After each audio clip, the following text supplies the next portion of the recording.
super contient 0,5 g par litre d'un antidétonant PbC4H12. Première question, il faut calculer le pourcentage massique en plomb de cet antidétonant PbC4H12. On donne les masses molaires du plomb 207 g par mol, du carbone 12 g par mol et de l'hydrogène 1 g par mol. Et dans une deuxième question, il faut trouver la masse de plomb qui a été rejetée dans l'atmosphère par une voiture ayant consommé 8 litres de super au 100 km pour un parcours envisagé de 350 km. Alors, je calcule dans un premier temps la masse molaire de cet antidétonant. Donc, il y a ici un atome de plomb, donc 207, plus 4 atomes de carbone, 4 fois 12 grammes par mol, plus 12 hydrogène, hydrogène c'est 1, plus 12 fois 1.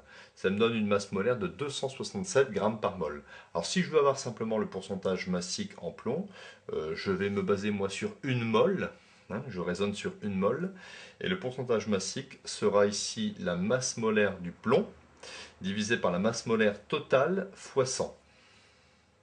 Et je trouve ici 207 divisé par 267 fois 100, je trouve 77,5. Ça signifie qu'il y a 77,5% en masse de plomb dans l'antidétonant PbC4H12.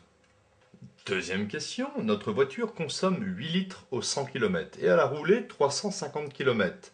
Donc en fait 3,5 fois plus que 100 km. C'est une relation de proportionnalité.